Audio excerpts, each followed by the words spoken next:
Bismillahirrahmanirrahim. Assalamualaikum, salam rahayu. Buat para teman-teman pecinta Tosan Aji dimanapun Anda berada. Kali ini saya akan mereview sebuah pusaka dari tanah Pasundan ya.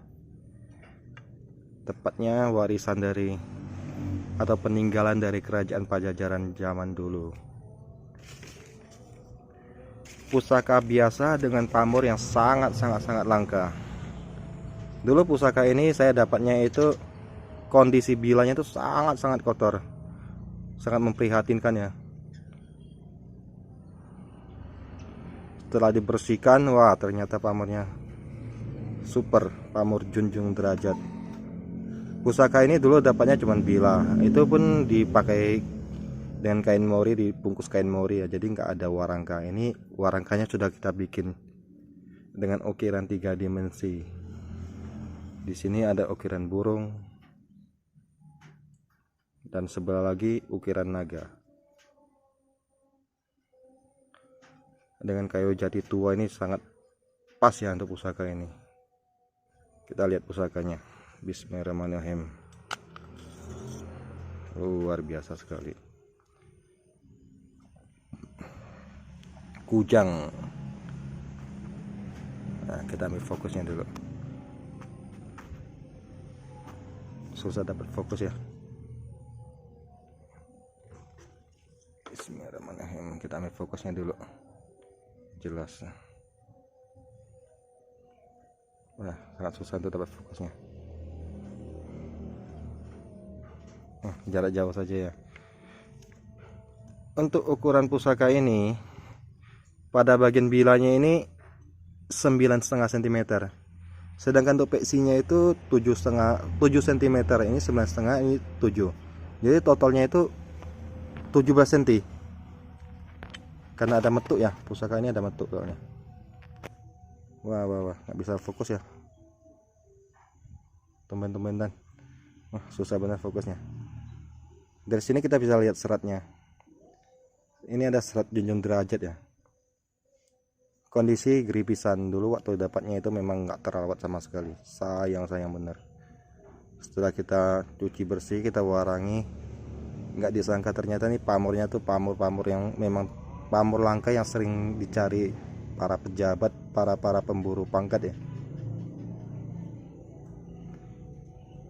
Kategori pusaka ini termasuk jimatan karena total panjangnya itu sekitar nggak nyampe 20 cm. Ini kan cuma 9,5 cm, jadi masuk kategori jimatan.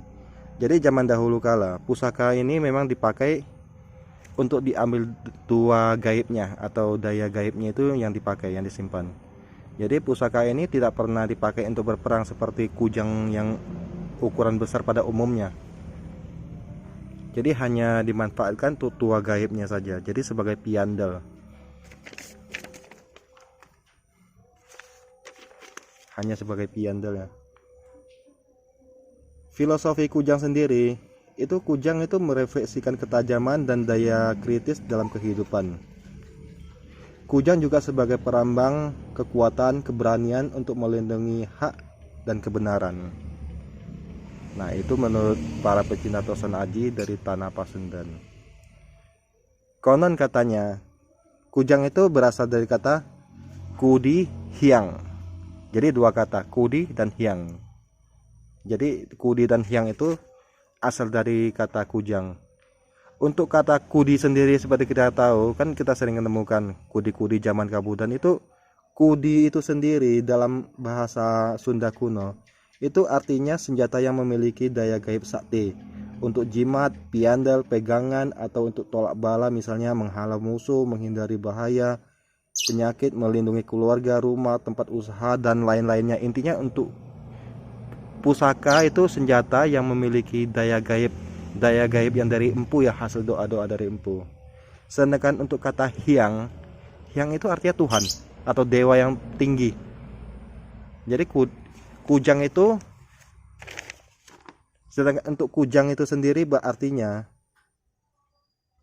senjata yang memiliki kekuatan gaib atau kekuatan supranatural dari Tuhan. Jadi senjata kujang itu berarti dari kata kudi hiang. Jadi secara umumnya itu senjata yang memiliki kekuatan gaib atau kekuatan supranatural dari Tuhan, atau senjata yang sakti atas doa sang empu kepada sang pencipta, kepada sang hyang gitu. Jadi kekuatan gaib itu adanya dari doa ya. Tidak mungkin itu gaib itu bisa masuk sendiri kalau tidak diminta. Karena zaman-zaman dahulu kala leluhur-leluhur kita itu memang tidak lepas dari supranatural ya, mistik. Sebelum adanya agama masuk pun kita sudah percaya dengan hal-hal yang ini yang disebut dengan doa tanpa suara.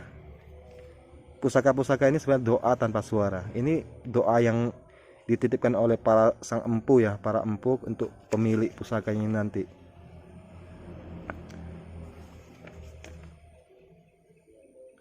Sedangkan untuk pamor junjun derajat sendiri, pamor junjun derajat itu pamor-pamor yang sangat langka. Soalnya itu pamor yang paling banyak ditiru ya. Sangat langka sekali untuk pamor junjun derajat yang benar-benar original sepuh. Jadi nggak heran jika pamor ini memang banyak ditiru orang.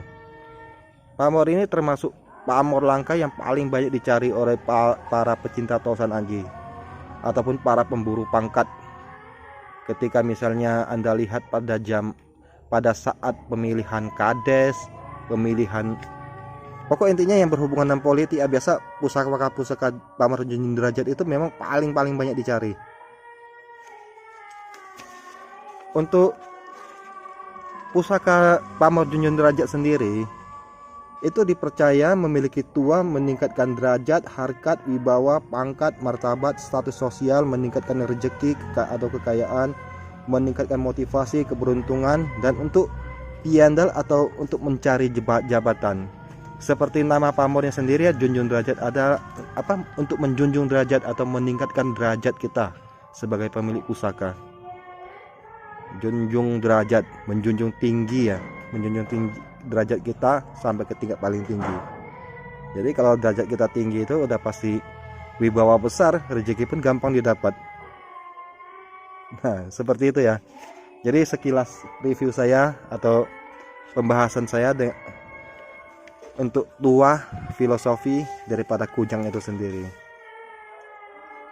Untuk perawatan pusaka itu tidak perlu yang aneh-aneh ya. Bismillahirrahmanirrahim. Untuk perawatan pusaka itu tidak perlu yang aneh-aneh. Misalnya menaruh bunga atau apa ke dalam pusakanya, itu sebab akan merusak pusaka. Bunga itu memiliki kandungan air. Jadi kandungan air itu akan bikin korosi pada pusaka. Jangan gini ya, jangan ingin merawat malah merusak. Untuk merawat pusaka sebaiknya itu, ini kan logam. Logam itu sebaiknya tidak terkena air. Jadi baik itu air yang dibawa dari angin, misalnya oksigen mengandung O2 kan, itu ada air kan. Jadi kita tutup rapat, minyak itu fungsinya itu untuk ini, untuk melindungi bilah agar tidak terkena air. Jadi pusaka itu akan awet. Masa iya pusaka karatan pingin tua yang bagus tapi pusakanya kekaratan, kan nggak masuk akal ya. Jika pusakanya terawat, kondisinya bersih seperti ini, tanpa kita pelajari pun tua itu otomatis akan mengikuti kita. Jadi itu wujud daripada Sang Yoni untuk berterima kasih kepada kita. Jika kita menjaga dia akan menjaga kita. Ini berbicara tentang Yoni. Tapi kalau kita berbicara tentang seni, sebaiknya dirawat dan baik, karena ini kan karya-karya empu zaman dulu, yang karya spektakuler empu zaman dulu. Dan orang yang bikin ini sudah beratus tahun itu meninggal semua. Jadi untuk menghargai karya pusaka leluhur kita zaman dulu ya, harus dirawat dengan baik, sebaik-baiknya. Kita tahu sendiri zaman dahulu itu orang membuat pusaka itu menggunakan puasa, ritual, dan lain-lainnya. Luar biasa sekali ya pusaka-pusaka. Kalau pusaka-pusaka zaman kerajaan Pajajaran tuh saya sukanya tuh seperti ini. Biar setipis apapun bilanya, itu pamornya tuh masih tetap bagus. Itu ciri khas pusaka Pajajaran. Salah satunya seperti itu. Jadi pamornya itu dari dalam, benar-benar dari dalam pamornya itu. Oke ya bosku, bagi Anda yang ingin meminang pusaka ini, untuk link ordernya sudah saya sediakan pada deskripsi, bisa dilihat. Jadi kita transaksi itu tidak asal-asalannya. Akad pemaharan kita itu, ini pusakanya dijamin bergaransi sepuh. Jika tidak original sepuh, bisa dikembalikan kapanpun. Nah, untuk mengklaim garansinya itu kita menggunakan via rekening bersama dari Shopee ataupun Bukalapak. Jadi begitu barang datang, Anda periksa tidak sesuai, kembalikan. Karena komitmen kita itu memaharkan sesuatu yang benar-benar asli. Jika sepuh kita akan bilang sepuh, jika tidak kita akan bilang tidak. Luar biasa pusaka ini ya. Oke, siap ya dulur-dulur. Bagi yang ingin memahari pusaka ini, silakan lihat di link deskripsi. Assalamualaikum, salam rahayu buat Anda semua dimanapun Anda berada.